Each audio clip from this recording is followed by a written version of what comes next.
What's up, beautiful people? It's me, your boy Sean, and don't worry, unlike our friend Philip DeFranco, I will never punch you in your throat, so calm down. And don't worry, me spilling my coffee everywhere. I just finished it. It was delicious. Oh boy, I think I drank too much coffee. So, as you may or may not know, I am an expat living in Europe, more specifically Italy, for quite a few years. So in today's video, I want to share a little bit my own experience and style of living abroad. Hopefully it will be entertaining and useful, helpful for you, especially if you're planning to move to a new country or you just start a new life in another country. But before we jump in today's topic, I'm going to jog a little bit. So come with me. Let me show you a little bit of a beautiful morning in Milan.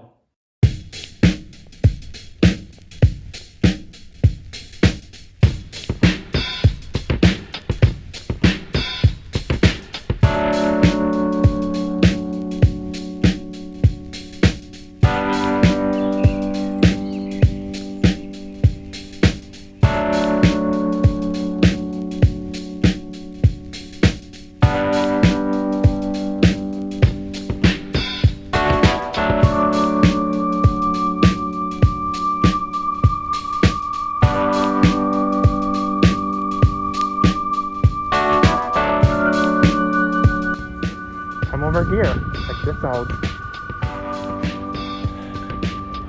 Bialetti. That is one of the best Italian mocha pot brand. Exactly the brand I was preparing my coffee in the morning. I love it. Look at those little mocha pots and those coffee beans and the powder. Man, I want another one now. But they're kind of expensive. Yeah, maybe I will stick with mine for now.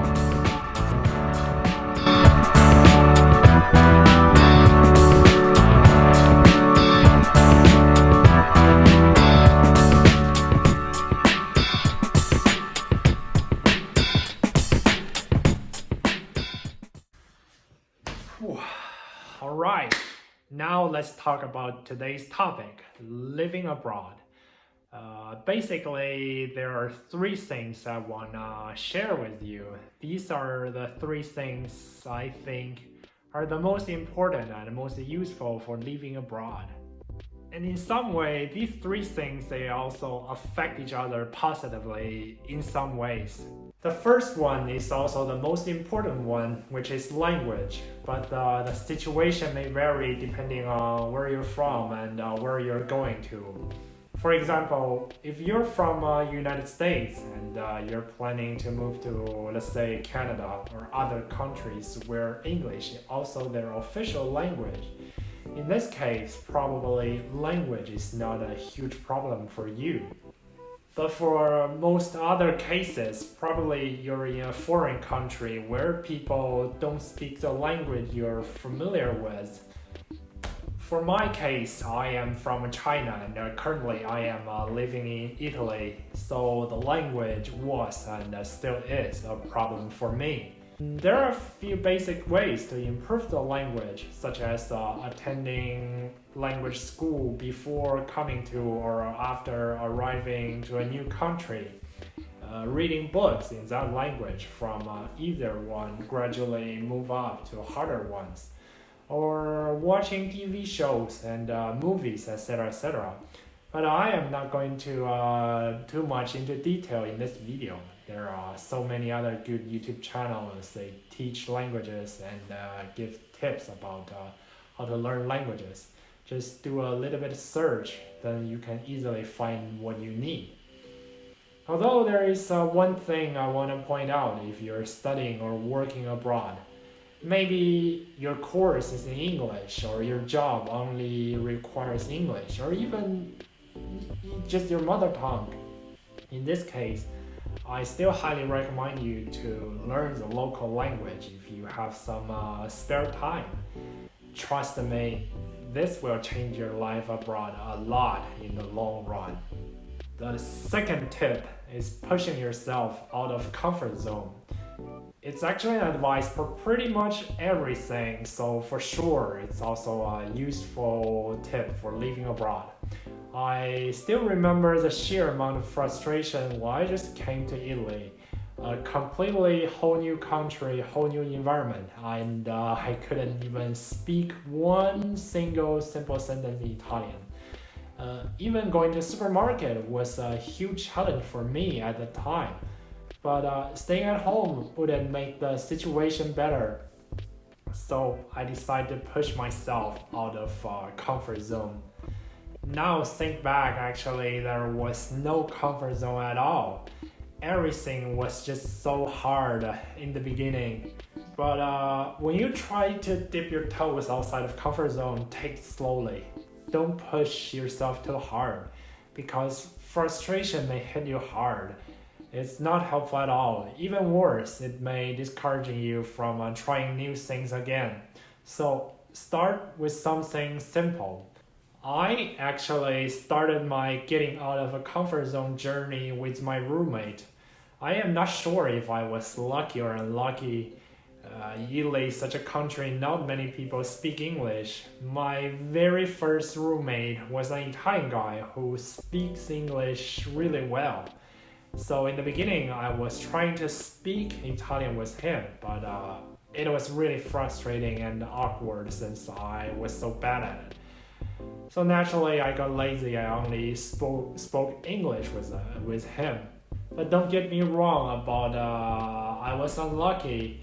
He was a really nice dude and a nice roommate. He helped me a lot, and thanks to him, I had my feet on the ground in Italy fairly fast. It was just speaking English wasn't helpful for improving my Italian at all. After months, I still couldn't speak it well. So one day, I finally made my decision. I decided to push myself out of the comfort zone. I told him to only speak Italian to me, no matter how hard and awkward for both of us. And you know what? It really worked. My Italian improved a lot in fairly short amount of time.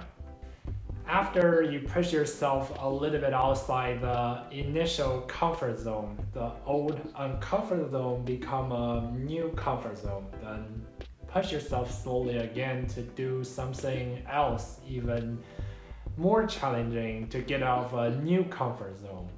Slowly and eventually it will get much easier and you will discover and learn a lot more. Then this leads us to the third one, also my favorite one, which is making friends. I remember during the first year in college in Italy, as just a one of few, if not the only foreign student, I was really intimidated in classroom. So I was always sitting in the last few rows in the back of classroom or pathetically eating my meal alone in the cafeteria. That year, I barely passed any exams and my grade was really bad. That was, oh man, really some sad history. But then, with the idea of pushing myself out of comfort zone, I slowly moved myself a little bit in front of the classroom, row by row each day. And I also start chatting with different classmates sitting next to me. Slowly, I made many new friends. And funny enough, I was surprised that they were actually curious about me a lot. They just didn't know how to start a conversation with a foreign student.